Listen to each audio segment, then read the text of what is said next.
Hola a todos y a todas. En esta oportunidad vamos a estudiar el contrato de promesa. Al contrato de promesa lo podemos entender como aquel tipo de contrato mediante el cual las partes convienen en que celebrarán un contrato definitivo posterior. Es aquel tipo de contrato en cuya virtud las partes convienen la celebración de otro contrato que vamos a denominar contrato definitivo. El contrato de promesa se inscribe dentro de la categoría de contratos preparatorios, es decir, aquellos cuyo propósito fundamental es preparar o generar las condiciones para un contrato posterior. El contrato de promesa en general se desarrolla o se celebra en función de que existen distintos obstáculos que impiden la celebración del contrato definitivo en el tiempo actual.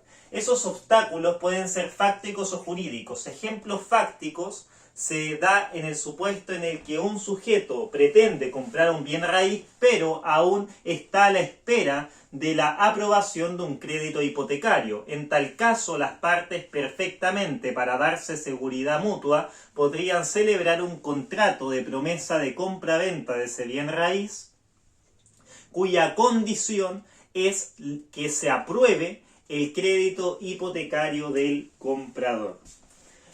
Y un obstáculo jurídico, por ejemplo, puede ser aquel en virtud del cual las partes convienen la promesa de compra-venta de un vehículo a la espera de que respecto de dicho vehículo se levante la medida cautelar del embargo. O sea, yo quiero comprarle un vehículo a Matías, pero resulta que el vehículo de Matías se encuentra embargado. Por lo tanto, celebramos un contrato de compra-venta en virtud del cual convenimos en que en algún futuro vamos a celebrar dicho contrato de compra-venta definitivo, y en específico cuando se satisfaga la condición consistente en que se levante la medida precautoria del embargo. Bien. En cuanto a las características del contrato de promesa, podemos enunciar todas aquellas que pueden ver aquí en la pizarra. En primer lugar, debemos señalar que se trata de un contrato de tipo general. Esto quiere decir que se pueden celebrar promesas de cualquier tipo de contrato. Se pueden celebrar promesas de cualquier tipo de contrato, salvo que esté prohibido expresamente por la ley. Así, por ejemplo, encontramos a la promesa de compraventa, a la promesa de arrendamiento, a la promesa de mandato, a la promesa de comodato, a la promesa de depósito, etc. También incluso en materia extrapatrimonial podemos identificar al contrato de promesa de matrimonio, que en términos estrictamente jurídicos se conoce como el contrato de desposorios o de esponsales, que es, como ustedes bien saben, la promesa de matrimonio mutuamente aceptada, que sin embargo, de acuerdo al artículo 98 del Código Civil, no genera obligación alguna.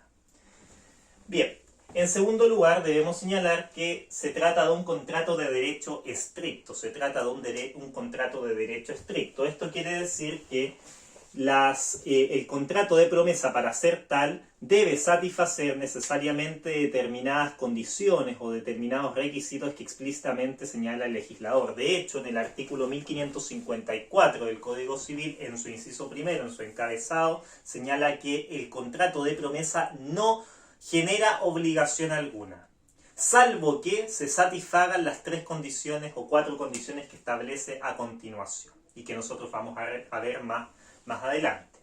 Bien, en tercer lugar debemos señalar que el contrato de promesa es un contrato bilateral. Esto quiere decir que ambas partes se obligan, ambos promitentes se obligan. Por ejemplo, en el contrato de promesa de compra-venta, el promitente comprador se obliga, una vez que se verifique el plazo o la condición, a comprar la cosa objeto de dicho contrato, y en el promitente vendedor se obliga, una vez que se satisfaga o se verifique la condición o el plazo, a vender la cosa objeto del contrato. Hay ciertos autores que señalan que el contrato de promesa también podría llegar a ser unilateral. Estaríamos en presencia de un contrato de promesa unilateral en la medida que solamente un sujeto es quien se obliga a celebrar el contrato definitivo, mientras que la otra parte no se obliga. En realidad, En esta situación no estaremos en presencia de un contrato de promesa propiamente tal, sino que estaremos en presencia de otro contrato preparatorio, cual es el contrato de opción. Es decir, aquel contrato en cuya virtud un sujeto tan solo se obliga, se compromete a celebrar un contrato definitivo una vez que se cumpla un plazo o una condición, y la otra parte, una vez que se cumpla el plazo o la condición, le surge un derecho de opción en torno a decidir si celebra o no el contrato definitivo. Bien, en cuarto lugar debemos señalar que el contrato de promesa puede ser un contrato oneroso o bien también podría llegar a ser un contrato gratuito. Esto dependiendo del contrato definitivo en particular que se está prometiendo. Así, por ejemplo, el contrato de promesa de compra-venta es un contrato oneroso en la medida que ambas partes en el contrato definitivo van a resultar o van a recibir cierta utilidad producto de esta celebración del contrato. En cambio, el contrato de promesa de donación sería un contrato cuya naturaleza es gratuita, dado que el contrato definitivo es gratuito.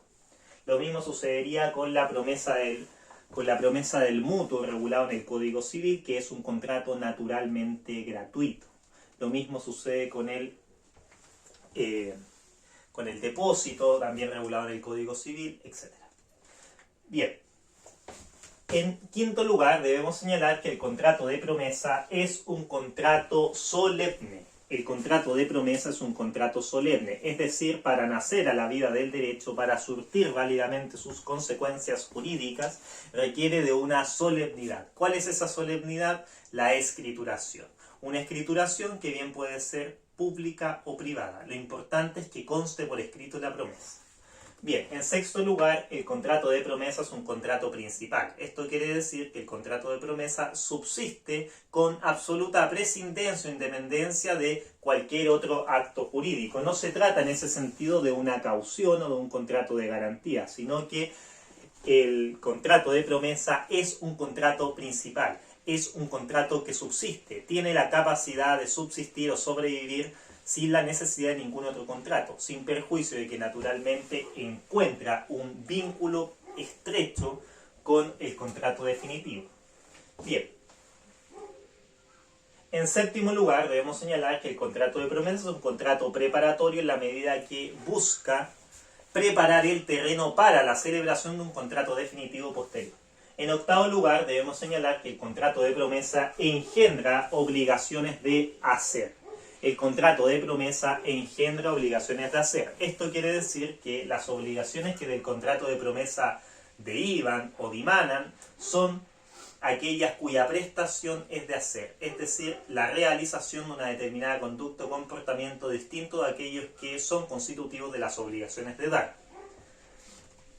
¿Cuál es la obligación de hacer que engendra el contrato de promesa? La obligación consistente en que las partes, una vez que se verifique la condición del plazo, celebren el contrato definitivo comprometido.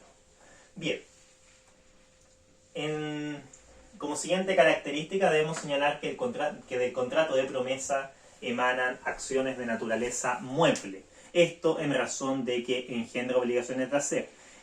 La obligación de hacer es un hecho y por lo tanto los hechos se reputan siempre muebles. Los hechos son muebles y por lo tanto la acción también sería mueble. Y por último debemos señalar que el contrato de promesa es un contrato de carácter típico. Esto quiere decir que se encuentra absolutamente reconocido y regulado en nuestro Código Civil, en nuestro ordenamiento jurídico civil. No es en ese sentido un contrato atípico que ha tenido que construir de forma dogmática los autores o la doctrina en términos más globales. Bien, vamos ahora a estudiar los requisitos del contrato de promesa. Los requisitos del contrato de promesa. Todos ellos se encuentran enunciados en el artículo 1554 del Código Civil. Un artículo particularmente relevante que se encuentra entre el artículo 1553, que es aquel que regula los remedios contractuales frente al incumplimiento de las obligaciones de hacer, y el artículo 1555, que es aquel que regula los remedios contractuales frente al incumplimiento de las obligaciones de no hacer. Se encuentra entre medio de esos dos artículos. El artículo 1554 parte señalando que el contrato de promesa no genera efecto alguno, no genera obligación alguna, salvo que se cumplan las siguientes condiciones. En primer lugar, que la promesa conste por escrito. En primer lugar, que la promesa conste por escrito.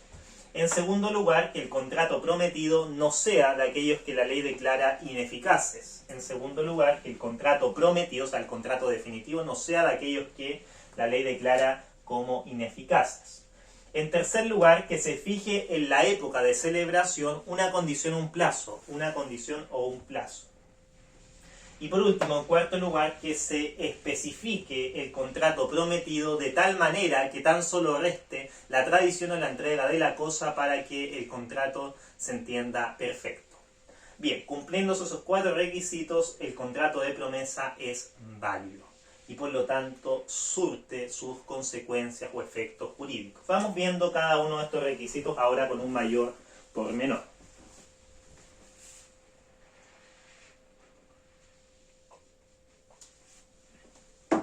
Bien, en primer lugar, la promesa debe constar por escrito. En primer lugar, la promesa, para ser válida, debe constar por escrito. En ese sentido, señalamos que el contrato de promesa es un contrato de carácter solemne. No existe la promesa consensual. La doctrina se ha preguntado qué tipo de escrito es aquel en donde debe constar la promesa, una escritura pública o bien una escritura privada. La verdad es que el código en caso alguno hace dicha distinción y por lo tanto, ahí en donde no distingue el legislador, no resulta lícito distinguir al intérprete. Por lo tanto, que la promesa conste por escrito ha de entenderse en un sentido amplio, es decir, que conste tanto en una escritura pública como también en una escritura privada. En ambas podría constar el contrato de promesa. Esto con absoluta prescindencia de la naturaleza solemne o consensual del contrato definitivo.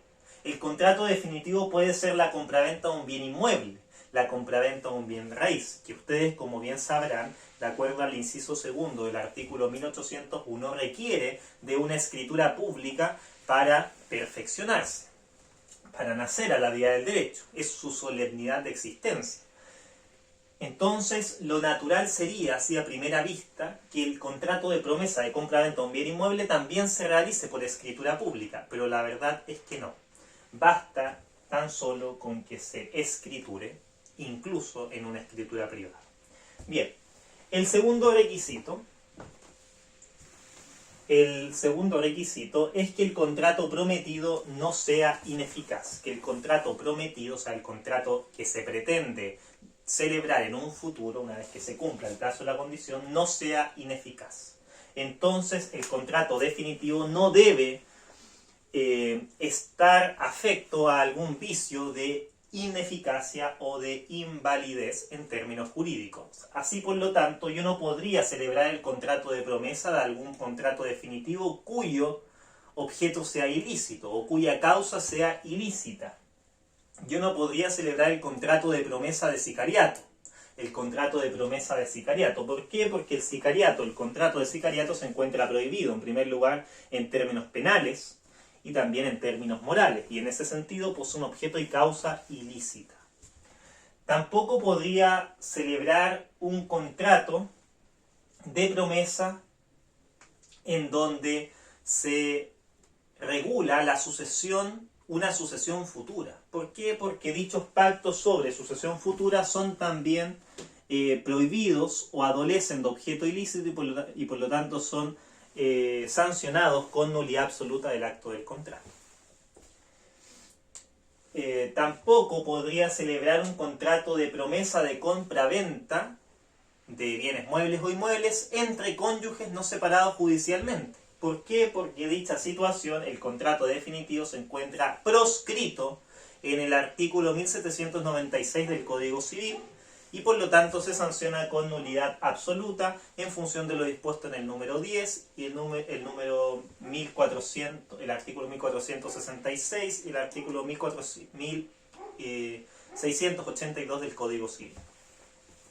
Bien, Respecto a este requisito, se ha planteado por la doctrina una dificultad, un problema, un dilema que dice relación con la lesión enorme. ¿Qué sucede si yo celebro un contrato de promesa de compra-venta de un bien inmueble, pero que el precio estipulado en el contrato de promesa está por sobre el doble del justo precio o es inferior a la mitad del justo precio? O sea, el precio que consta en el contrato de promesa adolece de lesión enorme. Entonces, la pregunta que surge es, si dicho contrato de promesa de compra-venta de un bien inmueble es susceptible de rescisión por lesión enorme o no en función de lo dispuesto en el 1889 del Código Civil. La respuesta mayoritaria en la doctrina y también en la jurisprudencia es que dicho contrato de promesa de compra-venta que adolece de lesión enorme no es inválido, no es por lo tanto potencialmente rescindible en función de lo dispuesto en el 1889 del Código Civil. Esto por la sencilla razón de que la lesión enorme regulada en nuestro código afecta a un criterio de carácter objetivo, de modo que solamente el legislador es quien puede determinar cuáles son aquellos casos en donde opera la lesión enorme. Son 7 casos, entre ellos podemos enumerar a la compraventa, a la permuta, al mutuo, al contrato de anticresis, algo vinculado también a la partición, etc. Pero solamente el legislador es quien lo determina. El mutuo con intereses excesivos, la cláusula penal enorme, etc. Solamente el legislador es quien establece esos casos en donde procede la lesión enorme. Y en ninguno de esos casos se especifica el contrato de promesa. Por lo tanto, la lesión enorme, al ser de derecho estricto, no puede interpretarse de forma extensiva y en términos analógicos al contrato de promesa, y en tal sentido es absolutamente válido un contrato de promesa de compra-venta de un inmueble que adolece de lesión enorme. Un cuento distinto va a ser al momento en el que deba finalmente celebrarse el contrato definitivo de compra-venta de inmueble. En tal caso, si adolece de lesión enorme, este va a ser rescindible de acuerdo al 1889 del Código Civil, pero como ustedes bien saben, se trata de una rescisión cuyos efectos son particulares, no son efectos normales, porque también se permite al comprador o al vendedor, en su caso, dependiendo sobre quién recae la lesión, mantener vigente el contrato restableciendo el equilibrio prestacional corrompido o vulnerado. Bien.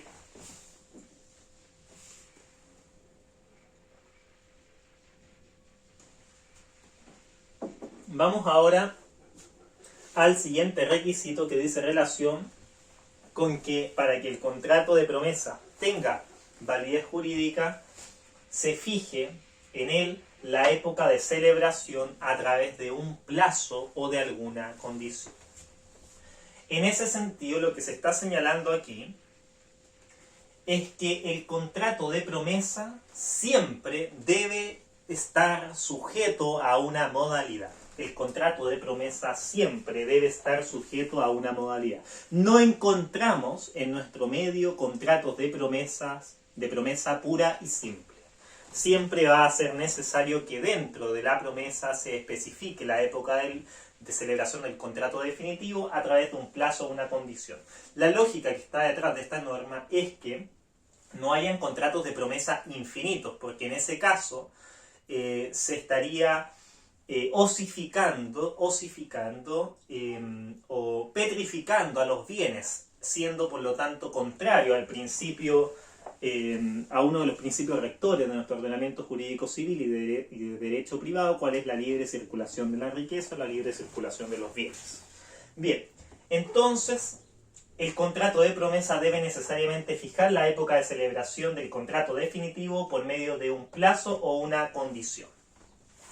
Bien, por supuesto también podría fijarse la época de celebración mediante el plazo y la condición. Es decir, una mixtura, una mezcla entre ambos. Bien, respecto de este requisito, la doctrina ha planteado básicamente dos problemas. La doctrina y la jurisprudencia también. A propósito del plazo, se pregunta la doctrina y también se preguntó la jurisprudencia en algún momento si a falta de expresión directa de las partes, si se trata de un plazo extintivo o un plazo suspensivo, ¿qué ha de entenderse? O sea, si las partes nada dicen respecto de la naturaleza del plazo, este ha de entenderse como un plazo suspensivo o un plazo extintivo. Bien, recordarán ustedes que el plazo suspensivo es aquel hecho futuro y cierto del cual depende el ejercicio o la exigibilidad de un derecho, mientras que el plazo extintivo es aquel hecho futuro y cierto del cual depende la extinción de un derecho. Entonces, ¿qué sucede cuando las partes guardan silencio en torno a la naturaleza del plazo? Aquí la doctrina y la jurisprudencia han señalado que ha de entenderse como un plazo suspensivo. Ha de entenderse como un plazo suspensivo, es decir, un hecho futuro y cierto del cual depende el nacimiento, del cual depende la exigibilidad o ejercicio de un derecho. Bien, ahora respecto de la condición, la doctrina se ha inmiscuido en torno a la pregunta si la condición ha de ser necesariamente determinada o indeterminada, también podría. Entonces aquí la doctrina se pregunta si la condición debe ser determinada o indeterminada para ser válido el contrato de promesa. Recordarán ustedes que la condición determinada es aquel hecho futuro e incierto que va acompañado de un plazo. Entonces la condición determinada es aquella condición que va acompañada de un plazo. Mientras que la condición indeterminada es aquella condición que no va acompañada en caso alguno de un plazo. Entonces aquí se pregunta la doctrina si se pueden ambas, se puede solamente una, o qué sucede en definitiva.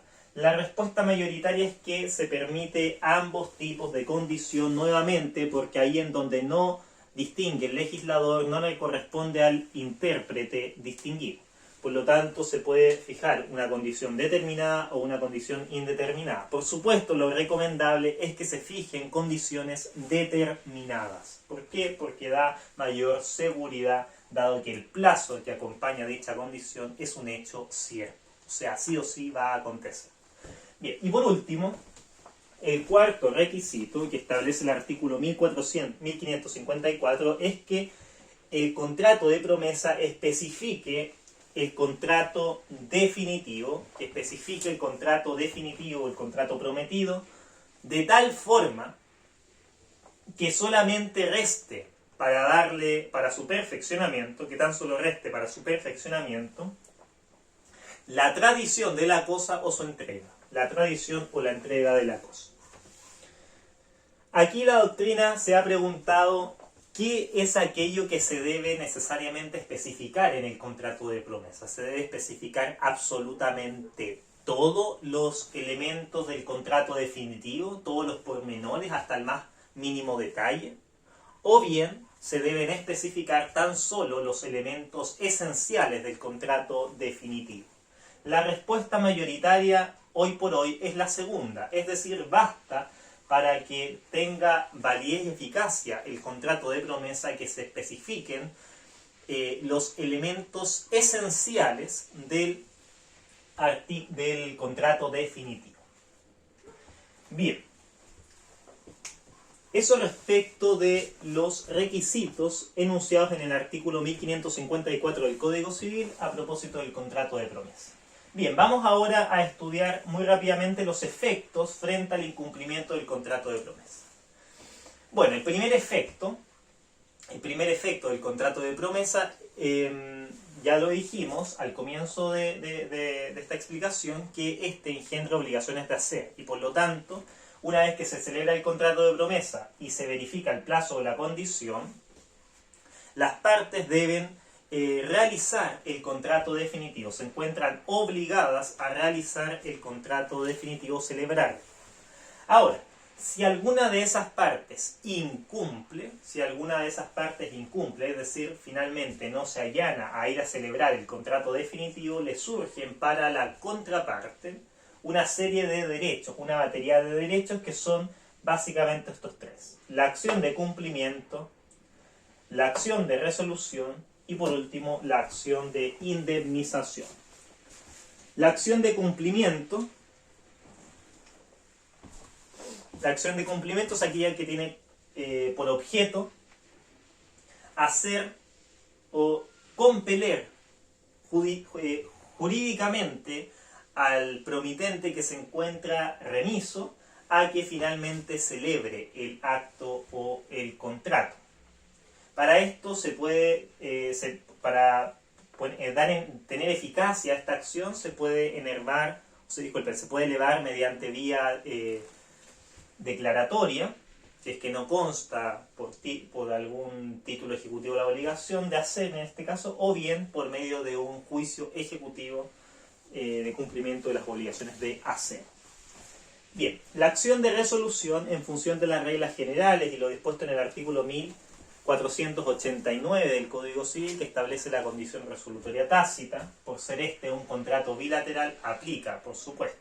Entonces la parte que se encuentra llana a cumplir, es decir, el promitente que se encuentra en diligencia, puede solicitar la resolución judicialmente hablando.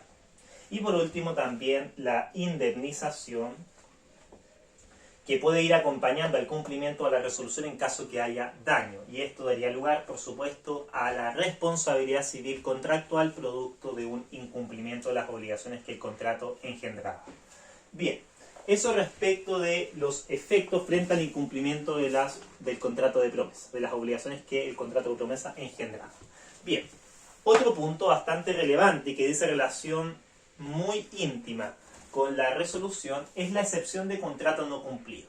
De acuerdo a la regla general del artículo 1552, solamente se puede demandar, digamos, esta resolución en caso de que haya diligencia de la contraparte, es decir, haya cumplido o se encuentre llana a cumplir, dado que el artículo 1552 dispone que frente a la mora de una de las partes, la otra la neutraliza. O sea, el artículo 1552 establece esta excepción de contrato no cumplido que se puede resumir en el famoso apotegma o en el famoso refrán: la mora purga la mora. O sea, el incumplimiento de una parte, el retardo de una parte limpia, sanea, neutraliza a la mora de la otra parte.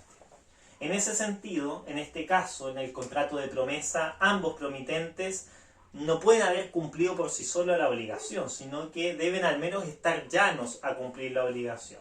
Entonces, para que proceda la resolución, la otra parte, la parte que se encuentra llana a cumplir con su obligación, debe haber manifestado en términos expresos, directos y formales su intención de celebrar el contrato definitivo. Porque si no lo ha hecho, la contraparte podría perfectamente oponer esta excepción de contrato no cumplido, que en latín los romanos conocían como la exceptio non adipleti contractus. Bien, otro punto, la cláusula penal. La cláusula penal es una indemnización convencional y anticipada que las partes, digamos, disponen frente al incumplimiento de ciertas obligaciones, siempre que no haya en general perjuicio. Entonces, la cláusula penal es una pena, como señala el legislador, pero que más precisamente se trata de una indemnización convencional y anticipada que las partes disponen en el contrato frente al incumplimiento de las obligaciones que del contrato dimanan. La cláusula penal en general es incompatible con la indemnización compensatoria. ¿Por qué? Porque se está básicamente resarciendo lo mismo, salvo que las partes expresamente lo convengan, o bien la cláusula penal haya sido únicamente dispuesta en términos moratorios. Bien, pero la cláusula penal es muy frecuente que se coloque o que se disponga en los contratos de promesa. De hecho, diría yo, es en donde mayor relevancia tiene o en donde mayor aplicación tiene la cláusula penal, porque las partes perfectamente en un contrato de promesa podrían disponer que el no cumplimiento de su obligación va a generar una cláusula penal compensatoria consistente, no sé, en el 50% del valor de la cosa que se pretendía comprar o vender, en el caso de la promesa de compra-venta, o bien también podrían agregar cláusulas penales moratorias, es decir, que una vez que se cumpla el plazo, cada día de retardo generará una indemnización convencional y anticipada de 50.000 pesos, 100.000 pesos, etc. Lo interesante de la cláusula penal es que en ella no se debe probar. No se debe probar en cuanto a su cuantía. ¿Por qué? Porque las partes ya lo han convenido previamente. Bien, vamos por último a la extinción del contrato de promesa. ¿De qué forma el contrato de promesa puede extinguirse? En primer lugar, por mutuo disenso. Este es aquel modo de extinguir que se enuncia, digamos, en el encabezado del artículo 1567 del Código, y que también encuentra su origen en el artículo 1545 también del Código Civil. El mutuo disenso es aquella convención por medio de la cual las partes convienen en dejar extintas ciertas obligaciones o disolver un contrato. Es decir, el mutuo acuerdo en torno a la disolución o extinción de un contrato y de las obligaciones que en él se encuentran pendientes.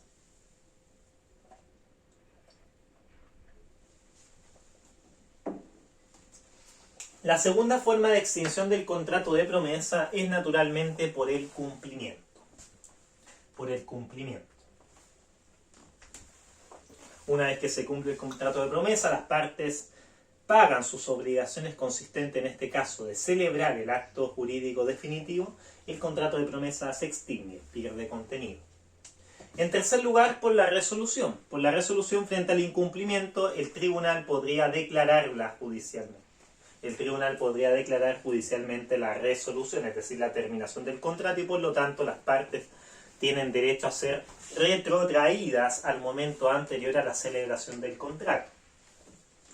En cuarto lugar, tenemos a la imposibilidad en la ejecución. La imposibilidad en la ejecución, que es otro modo de extinguir las obligaciones.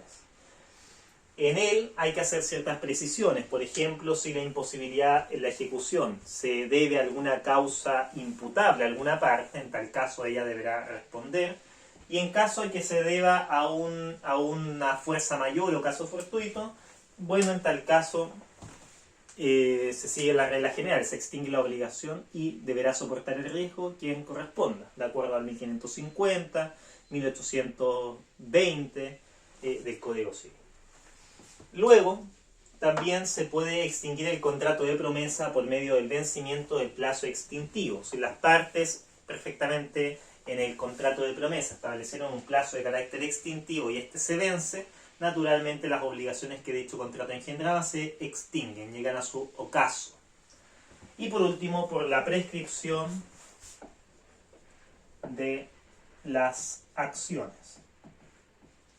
Por la prescripción de las acciones puede también extinguirse el contrato de promesa o las obligaciones que de él derivan.